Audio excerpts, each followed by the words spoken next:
All right, back on MLB Tonight with Joel Sherman and Alex Avila.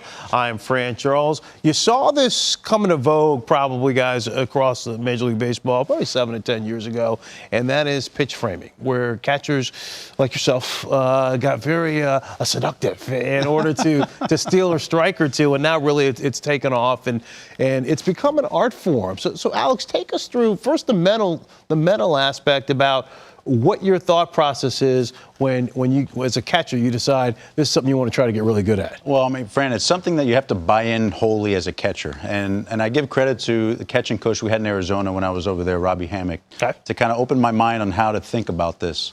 Because it was something I always, thought about as a catcher going through, because you're trying to get strikes for your pitcher. But the other aspect, too, is not only just, trying to get strikes for your pitcher to help him get through the game, but then also thinking about the next game and the game after that, on how it might also help lengthen your pitching staff and help out your manager, not only just in a close game, but also in blowout game, whether you're on the winning side or the losing side, to get your relievers through those last few innings so your managers don't have to bring in your kind of high leverage relievers, your closer, to be able to set up their staff for the next game and the game after that. And, and it's not so much like trying to get that pitch that's 9-10 inches off the plate. Right. You're trying to be good on those borderline 50-50 balls, and you're and the mindset is every single pitch, no matter the situation of the game, and that is the best way you'll be able to help your staff. And because it's really easy to kind of lose track mentally and just kind of like take the ball away and throw it back to your pitcher, especially when you're in some of those lopsided games. But having that mental capacity to stick with it every single pitch, regardless of the situation, what the scoreboard's telling you. Well, I think that one of the things if you talk to the most enlightened organizations, the ability to get 4 or 5 pitches a night, we know this. All you have to do is go to Baseball Reference and look at what hitters hit when the count is 2-1 as compared to when it's 1-2. So if you're stealing a 1-1 pitch to turn the count to 1-2, you're dropping about 300 points of OPS from the hitter by simply stealing that pitch. Yep. So you do that a couple of times a night, and the other guy isn't doing it. That's big advantage, my catcher over your catcher. Huge advantage. And one thing I always get asked about a lot all the time, especially in this building, is the whole one-knee catching thing. Yeah. Because that's a hot topic. It's a hot topic. Yeah. And that's changed a lot. It changed a lot. Because a lot of the old school guys don't like it because they don't feel like you're in position enough to actually block balls when they go by. But it's something we see across the board now. Across the board. And when I was taught catching, that wasn't the way you wanted to catch. But over the course of my career, I had to make some changes, obviously.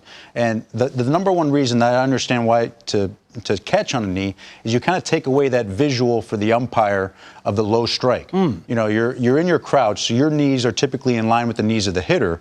So right there, you're giving a kind of visual for the umpire of where that low strike is going to be. And if you end up reaching below your knees, it kind of tells the umpire that's out of the zone.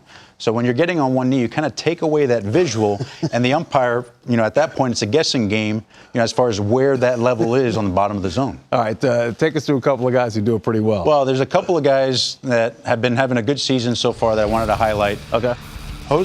Trevino with the Yankees, who's been a great pickup for them, and I just wanted to highlight, and these guys, they all catch on their knee, but at the same time, they do a really good job of being in a good position to block the ball, and also in a good position to throw to the bases.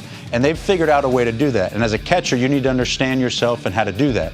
But the good thing here on the low pitch, it's all about working from the ground up. It's kind of like an infielder trying to catch a ground ball. You want to work from the ground up. It's a lot easier going up than it is going down.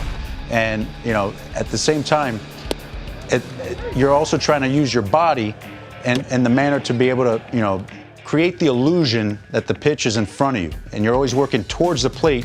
You see Trevino here, and you can see it a little bit. Slightly, he moves his upper body a little bit, and Murphy's one of the best at it. I mean, that was beautiful right there. But you can even see here how he sways his upper body a little bit as we slow-mo this one and bring this ball right back towards the plate, not only, using his glove and his soft hands, but also using his upper body to be able to create the illusion of the umpire that it's in front of him and it's in a strike.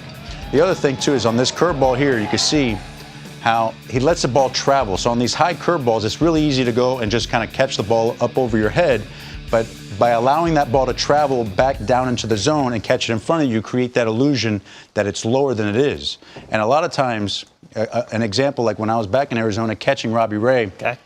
He had a good high fastball, and that was kind of his bread and butter with that good hard slider. A lot of times I would even set up 3 to 5 inches farther back behind the plate than I typically would, mainly to give myself just enough room on those high pitches to be able to create that illusion that the ball is at my neck or lower. So that ball might be coming in across the letters to the hitter or just above, but that few inches gives me enough room to be able to catch it and keep it in front of my body rather than at my face or above, to create that illusion, to the umpire. And, that's the other thing. It's part of that whole gamesmanship with the umpire a little bit.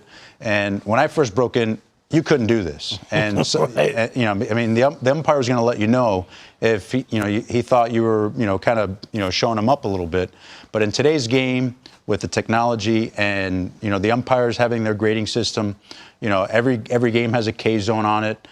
Social media, stuff like that can't really happen. So there's this cat and mouse game between the catcher and the umpire nowadays. All right, Joel and I have a couple more questions, but we got to get to break. We will ask you once we start looking at live look-ins and updates, and then because I got to go, I want to get more on that umpire relationship and see how that works Sounds out. good.